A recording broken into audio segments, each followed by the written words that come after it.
Well, so the breakfast on Plus TV Africa, we have Opunabo Inko Tariah, who joins the conversation in no time. We look forward to having great perspective and analysis from him. It's good to have you join us, Opunabo Inko Tariah. Good morning, Mercy, and good morning, Nigeria. Always a pleasure. All right, then. Let's take a look at the leadership newspaper this morning. The big stories would be our concern. I start off with the bold caption, killings. Zamfara Benway asks resident to take up arms against bandit. What a time. I mean, it's never been heard in our country. Remind me if I'm wrong. Niger Plateau, one of long-term implication. It's unlawful, dangerous. You have lawmakers quoted on that, and Zamfara people are fed up with everyday killings. Defense headquarters, please keep mum. What do you expect? These are the riders underneath the bold caption. But away from that, you also have another caption. 2023 presidency, I'm still searching for my running mate. A former governor of Lagos State, Bola Tinubu, is quoted on that.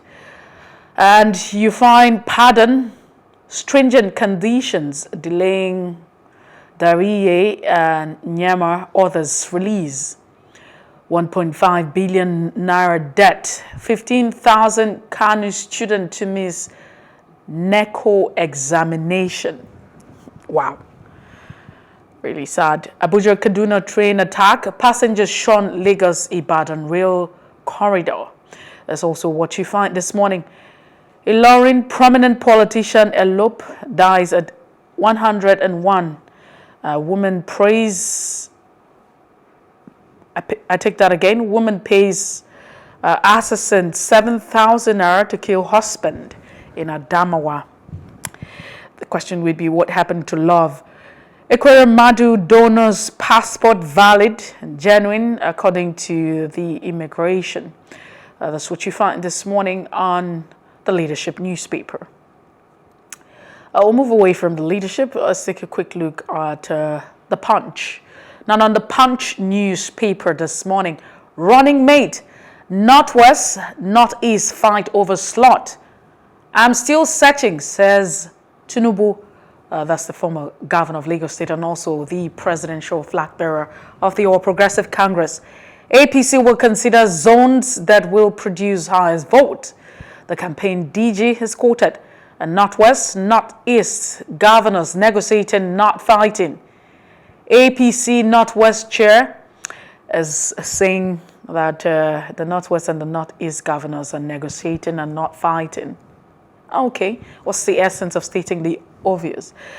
Tinubu's certificate controversy resurfaces. Ex-governor support tackles critics, or supporters tackles critics. The riders you find underneath the bold caption. Now, let's move away from the bold headline this morning. A direct carnival resumes in Australia after COVID-19 restrictions. It's really beautiful picture you find right there. And Lagos couple faint as 3 children drown in pool. Aragbeshola Oyetola's camp says no reconciliation yet. And gunmen kill Edo Kaduna Catholic priest and 2 others. Very sad. Makinde approves recruitment of 500 additional Amotekun personnel. That's what you find also on the Punch this morning. Self-defense, firearm ban still in force. The CP wants Matawale. Commission shortlist 29 for Supreme Court jobs and rejects Sands. You have a commission shortlist 29 for the Supreme Court job and rejects Sands. Federal government spends 1.243 trillion naira monthly as fuel subsidy hits 600 naira per litre, operators are quoted to say. Fuel shortage, inflation will weaken Nigeria's economic growth. That's what the World Bank is quoted to say. I mean, in all of this, you constantly want to ask, what's the interest of the World Bank? Telecom firms operating costs rise by 265 billion naira, according to the NCC report. Again, you also find Adamawa or your 14 others get 22.79 billion naira to enroll out-of-school children. These are some of the headlines you find this morning on the Punch newspaper. We move away from the Punch. Quickly take a look at the Daily Independent. I'm still searching for my running mate. The presidential flag bearer of the APC is quoted to say, Bola Tinubu. Interesting. The question would be, what's the deadline for INEC? Poor FX repatriation hurts Nigeria's international investment status. Analyst says foreign investors adverse to investing in the country. Imo government gives bandit 10 days to embrace amnesty or face bombardment. Okay. Makinde okay's recruitment of 500 additional personnel for Amotekun. And Serap sues Buhari over alleged missing 11 trillion naira for electricity fund. Zamfara government asks residents to take up arms against bandit, and security operatives dislodge gunmen from Dane in Enugu and Anambra. You have 73.8 million passengers pass through Nigerian airports in 5 years. An aircraft movement increases to 1,148,445. I take that again. 1,148,495. Brazilian returnee arrested with cocaine in private part. I mean, there's a lot going on in the world and in Nigeria. That's it on the Daily Independent. And then a quick look at the Nation newspaper just before we have Opunabo Inko Tariah join the conversation. Governors takes 10 steps to battle worsening insecurity. And Matawale asks resident to buy guns. OK's shoot on site for motorcyclists. Makinde to hire 500 personnel for Amotekun. And Ondo Assembly to tighten Amotekun law after Akeredolu's compulsory CCTV order. Uzodinma issues ultimatum to bandits, and Dangote shops for additional 300 million naira to finance refinery. That's it. President Tinubu Osoba others utilizes Bajabiamila at book presentation. You also find ASU strike, Buhari to decide on UTAS for varsity teachers. Chief CJN proposes 29 justice for Supreme Court. 1,000 Osun PDP members defect to APC. Soludo attacks Obi, says Apgar's thought force. Interesting. And the headlines we have this morning on the pages of a national dailies. Opunabo Inko Tariah, it's good to have you join us this morning. We start off with the leadership newspaper. The big story here says killings, Zamfara and Benue State asks resident to take up arms against bandit. How do you respond to this? I mean, you on the other hand, you have the CP saying it's still very illegal to take up arms.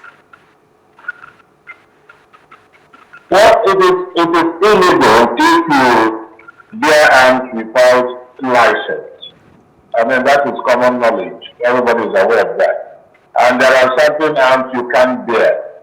You can never be granted license to bear certain arms, like the AK-47 and what have you. But there are certain grades of arms you can bear, but you must obtain license for them. Otherwise, you will be in possession of illegal possession of firearms. Having said this, I always say this. It is when legality outdistances legitimacy, and if that legality is a threat to a nation, we should allow legitimacy, let me say, override that legality. What do I mean by that?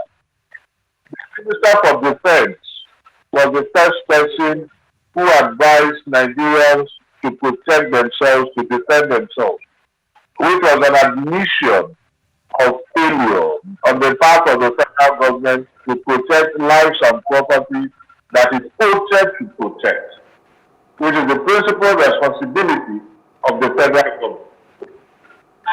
Most of us, in as much as we castigated the Minister for Defense, but the truth is, these bandits, these criminals are making barbecue of Nigerians on daily basis. There is no day you wake up in this country and you will not hear of killings, abductions, kidnappings, and what have you. And Nigerians are helpless because they are not allowed to carry guns. And you say go and defend yourself. How do you defend yourself against an armed man when you don't have arms? And that is why Nigerians are saying, allow us carry guns. It's born out of frustration. We have lost confidence in the federal government that has been shirking its responsibilities. The federal government that is complicit in all these murder cases, these manslaughter cases. Because the federal government has failed in its duties to protect lives and property. And that's why people are saying, look, enough is enough. Only a stick will stand at a place, or a tree will stand at a place for it to be cut down. We are human beings, we are not trees. Even dogs, even animals, when you go after them, they run. And when they get to a place that they find themselves in a pit, you see them, they try to bounce back. Ferociously, they attack you. That is what happens. And in our own case, you just find out that, like me now, if a man comes into my house now with pistol, I am armed, I don't have a gun. With just pistol, what do? Even if you say, I will stretch your hand and get them better. I will stretch my hand and get them better. Unless I want to be killed instantly. And the belief that I might be protected, saved out of by divine providence or sympathy from the man, will make me stretch my hand. And they'll take me away. So we want these guns. So that even if we have to be overpowered, even if we have to be overwhelmed by these criminals, at least we put up a fight and not to be killed like fowls. Fowls are not even killed this way because get a fowl, hold the fowl, try to slaughter that fowl. You see the fowl struggling for its life. It's not like that in Nigeria. Look at the prince that has just been killed. The 50-year-old man that has just been killed. He's gone, he's gone. And you have a president that is seated in national work. You have a minister that is probably sipping his tea in his house. You have just, so not even a tinge of conscience. And you get up the following morning, you mount past relevance and sanctimonious to reality. Oh, we are technically defeated like Muhammad will always tell you. We are technically defeated. We have this defeated. All kinds of adjectives, talking rubbish. Complete rubbish. The situation is festered by the day. So, you don't blame people when they say allow them to carry out to defend themselves. At this point now, we don't even need the permission. We don't need that permission. We will get the arms to protect, to defend ourselves. If we use the arms to commit a crime, fine, they arrest us. But if I have the arms in my house, and I have these bandits approach me and I use it, let's go to court and challenge the propriety of that, the ownership. Let's go to court and challenge that. And let's see. And let me hear what these judges will say. If technicality will override expediency, let us look at that. Let's also look at the leaders. Still staying with the leadership, you have a 2023 presidency. I'm still searching for my running mate, and this is according to Bola Tinubu, the presidential flag bearer of the All Progressive Congress. What are your thoughts? I mean, juxtaposing that with the fact that you have a group and a movement, also part of the APC, calling for his disqualification as regards, some of the documentation. Would like to share your thoughts on that, Opunabo Inko Tariah. It is as infernal and as shameful, as disgraceful as it is that you can hardly get a leader, especially on the platform of the APC, that is not immersed in one forgery scandal or the other. We start with the issue of, and it is a shame, when I look at our courts, I am not surprised. Even controversy that it is a mess thing, where you have the number one man in the CJN, in the judiciary, being accused by brother justices of corruption. So what do you expect? Now, you have a Buhari. I don't know how old you were then, but probably very young, when we had the issue of Evan Ewere and Evan Sewere. That was the Senate president who was removed from office as Senate president simply because there was an S attached to one of his certificates, and the other one didn't have an S. That is the Evans and Evan. Now you had a Muhammadu Buhari and a Mohammed Buhari. The Supreme Court said yes. It was the same Supreme Court that removed Evans. The same Supreme Court is telling you, oh yes, there is no difference between Muhammad and Muhammad. This is just a bunch of corrupt human beings. I can say this right now because even the justices have accused the CJN of it. You have Stella Odua,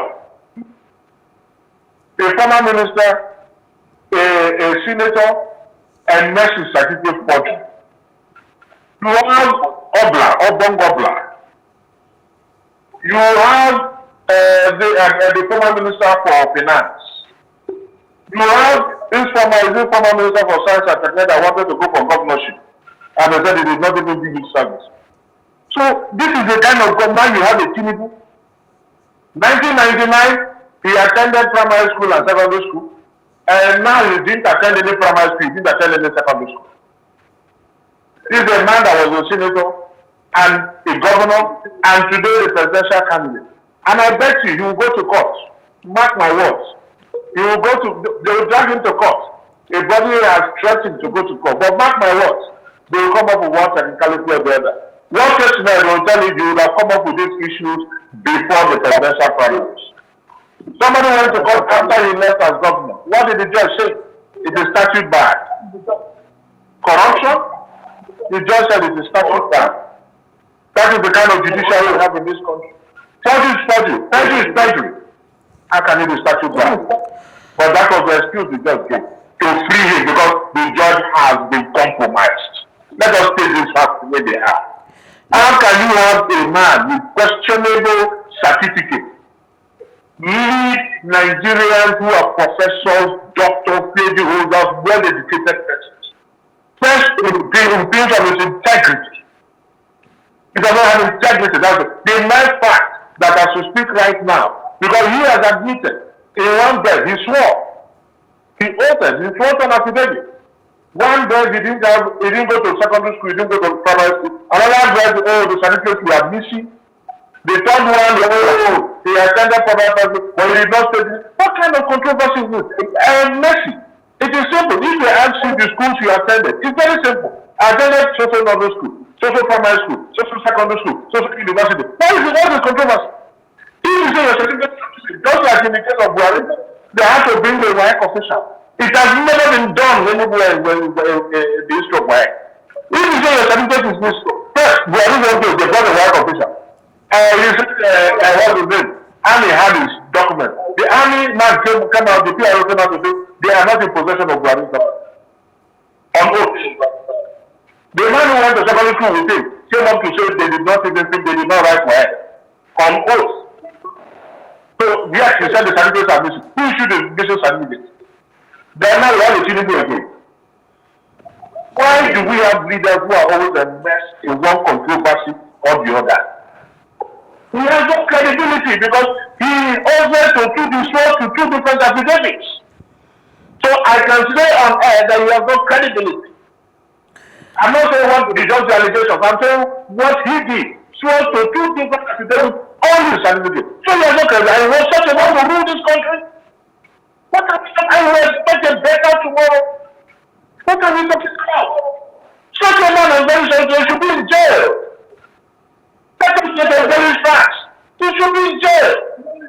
Because when one person said he didn't attend secondary school, another person said he attended secondary school, the certificates are missing.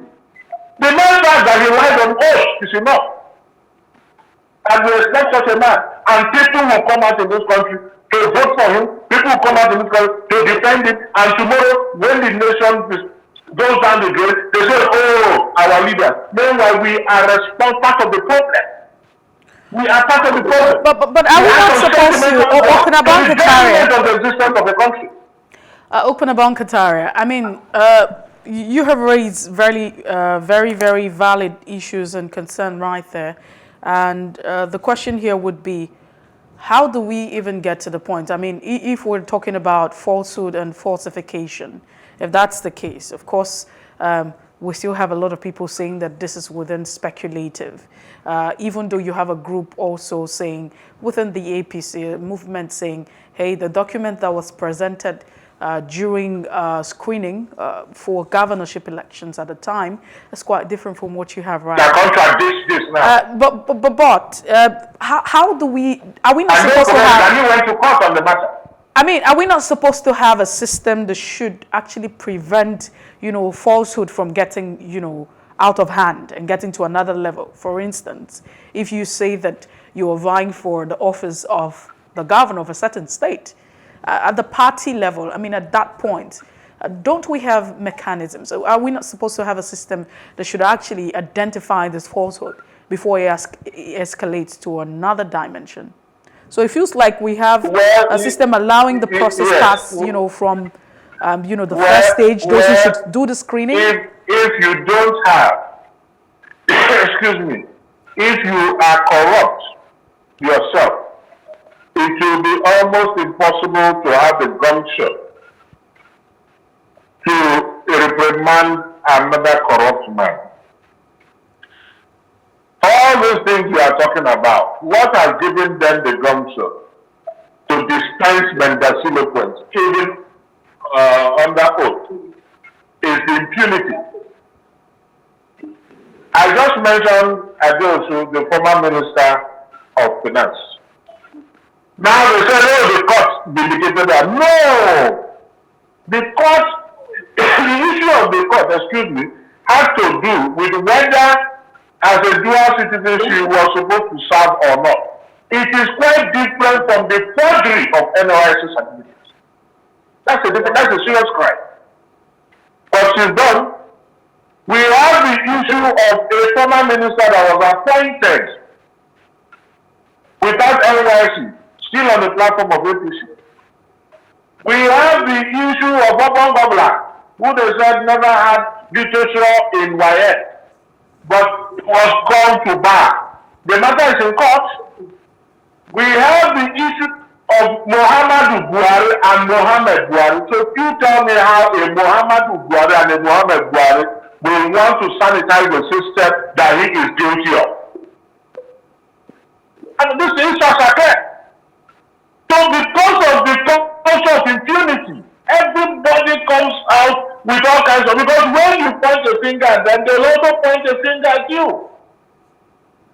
And this issue of imbecile scholarship, I bet you when this matter goes to court, you will see 1 million sons coming out to defend such a disgraceful act just because of the money they want to receive. And the ones that will be begging to be Attorney General and Minister for Justice. I am telling you. Okay. But I don't care. Opunabo, we need to move away. The judiciary is my concern. That is where we expect justice. But you see what these judges will do. Watch out. They will not tell you 10 less, it is this or that. One technicality or the other. Now, thank God today they are complaining that they don't have money to buy new cars. Because of the kind of leadership we have. All right.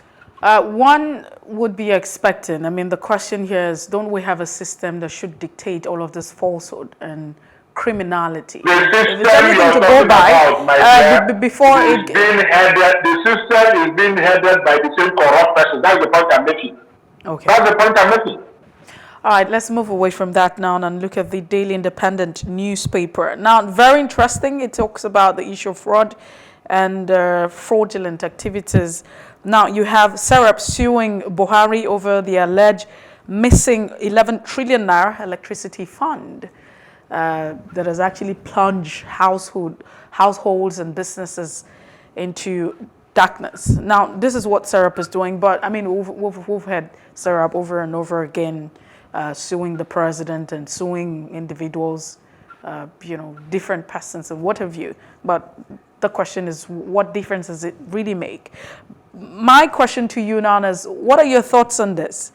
That Serap is suing the president over the alleged missing 11 trillion naira meant for electricity.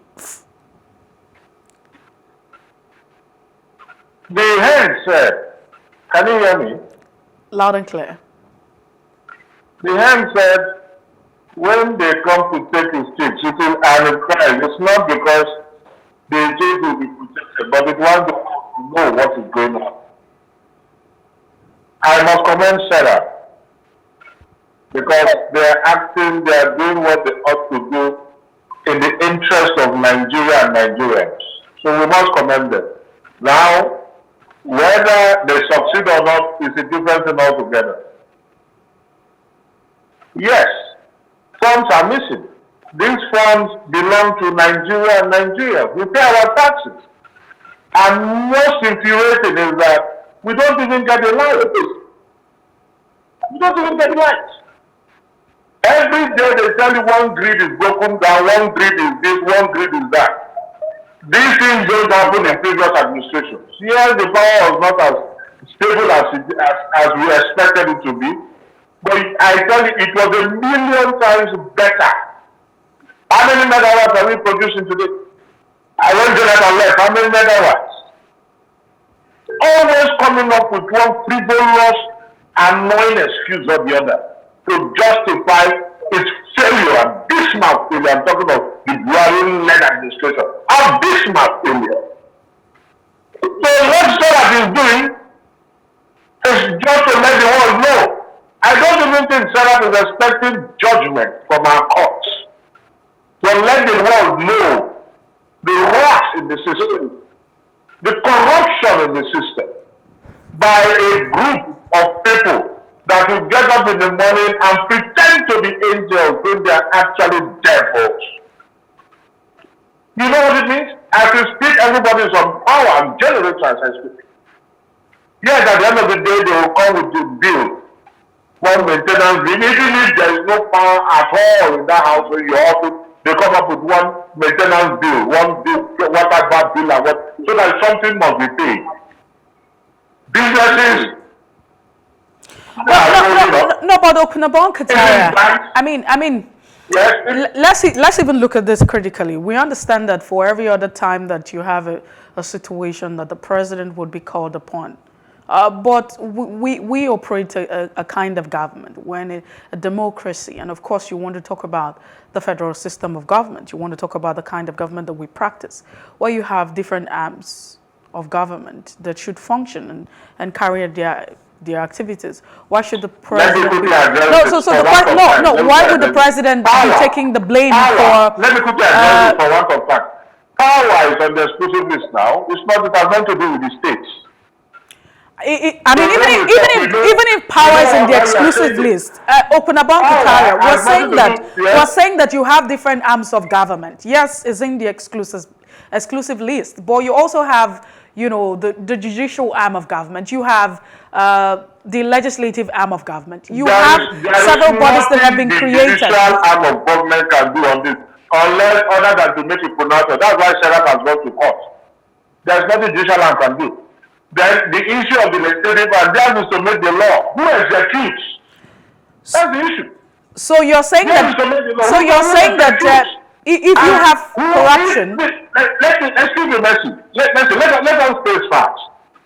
If today there is security in this country, there is stable power in this country, there is peace and prosperity. Who takes the credit, please? Let's have a sentimental. Who does the credit? Mr. President. Am I right or wrong? They say the Senate. That's what I said. So if there is wrong, who does the blame? Mr. President. Let's not be sentimental on these issues. If today you have peace and stability, if today they are able to contain banditry, if today they are able to contain these criminals, when he's giving the account of his stewardship, you say, in my time, He will not say the legislature did it. Even when the judiciary makes a pronouncement on an issue, he will say, in my time, I made sure. He will not even give the credit to the justices of the Supreme Court. He will say, in my tenure. So when there is an abysmal failure, you should also honor, in my tenure, there was an abysmal failure. Who signed the contract with this generating companies? The Supreme Court. Who signed the contract? Who regulated the NEPA, the power sector? Is it the federal government? So how can you take it from any place? You cannot escape the federal government from any place. The boss starts at the table. That's why it's exactly that excuse. Judiciary judgment, they will give a judgment. Legislature will make a law who executes. The executive act. So you cannot. And we are now talking of execution. No, but I mean, one would begin to ask that it feels like the president should be everywhere. What's the essence of having people, having bodies? I mean, having departments, ministries, and agencies. That's the question that one should be asking. Should the president be almost everywhere, up and about? I mean, I'm just asking. One is not also taking out the fact that the president is responsible, but should we blame the president for almost everything? Should the president be up and running? Like he's the only man in the country. You have a president. Oh, Messi, let me quickly respond. Because I'm looking at time. You have a president that one rides roughshods over people. Is it pleasure to citizens? You can clamor from now to tomorrow. That's your business. I'll do what I have to do. You have a Magu who was appointed by Mr. President, rejected by the Senate. How many times? He foisted it on the country. At the end of the what happened? Magu has been promoted to AIG, endorsing corruption and ineptitude, endorsing malfeasance. It's AIG. One of the service chiefs, former service chiefs, the ambassadors, we all know what their successors, including the NSAD, the NSA, indicted them openly, the ambassadors. So how else do you call corruption? Now, your lieutenants will look at you. In fact, it will almost be committing treason to advise the president against his own wish. So what do? They come up with what we call the cognitive-dissonance theory. Tell him what he wants to hear. Because even if you advise him against it, he's not going to accept it. And once you have a strong relationship with the president, it is a license. A former APC president once said, once you come crossing of your sins are forgiven. It was a freedom slip. An unintentional disclosure of a fact. Because once you move over your approach to Mr. President, you have immunity, automatic immunity. So why do you have to advise somebody that will not even take the advice? And apart from that, is he sleeping? Is he sleeping to the back of the day? Does he not read the papers? Does he not listen to news? Any president that will not read the papers or listen to news is not fit to be a president. You cannot be too busy to listen to news or read papers. It's not possible. You must take at least 1 hour all over the world. So does he see? Is he not aware? Is he not serious of what is going on in the country? When people complain of corruption and so on, can't you invite the people to the round table to discuss and ask them questions? The body level of the president also goes a long way. They just see him as this man, don't worry, I can handle it, he's my friend. By the time I go and speak Hausa language or speak one thing, it is over. Nothing will happen. The press can shout. The media can shout to her and close to him. So that is enough. That is what is going on in this country. Okay. That is exactly what's going on in this country. I mean, for the one... I am not aware. You send an IG to Borno State. The man defies your order. Bono will tell you, say, I am not aware. I will find out. CEC disobeyed by an IG. And the IG served out his term without any punishment. No feedback from the presidency on why. My dear sister, let's continue. All right, let's look at the Punch newspaper this morning. Federal government spends 1.243 trillion naira monthly as fuel subsidy hits 600 naira per litre. This is what operators are saying. Now, you also have, on the other hand, the World Bank saying fuel shortage, inflation will weaken Nigeria's economic growth. I mean, at this point in time, it feels like, it's what we're experiencing. But what do you think could have been? It's a broken record now. I don't know what it is. I don't know what. Anything, I don't know what you want us to discuss here. It is what we all experience. So I don't even know what you want us to discuss. I mean, we have to talk about the fact that Nigerians are going through a lot and what should be the way out at this point in time. You have proponents, you have those who are saying that, hey, it's okay to say we're actually removing subsidy and it's okay to say that this is going on. But at what point, at what time, is this a time for us to be talking about subsidy removal? And, looking at the current economic situation with inflation double digits, we're looking at double digits for 7 consecutive years plus. That said there was no subsidy. That subsidy was a plot. The protest was led by Mr. President himself, if you remember, before he got into office. Now again they say you have to remove subsidy. You see, you have a government floundering in the morass of procedures. Rudderless. A bunch of confused persons. How can you talk of the removal of subsidy at this stage? Adding salt or pepper to you. So petrol will now be maybe 2,000 naira per litre. For over 7 years, you could not turn around the refineries. And this was one promise you made. For 7 solid years, you could not turn around the refineries. And you come up with the issue of Ukraine-Russia war. Before Ukraine and Russia war, how was the economy? You liken it to somebody who is owing you. Then, in those days, not now that you have electronic transfer, somebody is owing you. He doesn't have the money. Rather than tell you I don't have the money, he tells you the banks have gone on strike. Then eventually the banks call up the strike. He's stranded. You now see the truth. Now Ukraine war. Don't forget when under Babangida, we had a windfall when we had the Gulf War. Because the refineries were working. The refineries were working. There was windfall. We made the greatest amount of money, profits, during that Gulf War. What is the difference? Every time it's like a drowning man trying to latch onto one, and even the straw to save it. Now you say Ukraine war. COVID-19 came, you say, the economic downturn was occasioned by COVID-19. But other countries survived and survived well. Very well. They were more interested in other countries in the health of the individuals, the lives of the individuals. Not really the economy. It affected the economy, but that wasn't even the issue. Our own, it was the economy. We attributed it to the failure of our economy, collapse of the economy. One excuse, because the government is rudderless. Absolutely doesn't even know what it's doing. Opunabo Inko Tariah, I can't wait for May 29th. I can't wait for May 29th to 2023. I can't wait, honestly. This is the worst government. This one government, when weighed in the balance of history, shall be found wanting. Worse than even the military regime, we've always compared that. Worse than the Abacha government we talked about. Thank you so much, Opunabo Inko Tariah, for being part of the breakfast this morning. We appreciate your thoughts and your perspective. We look forward to having you join the show on Monday next week. Thank you. Thank you. And that's it on Off the Press. Many thanks for being part of the show. It's okay to read beyond the headlines this morning. Get a copy of the dailies available online, or you can stop by a newspaper vendor stand and get a copy to read for your information.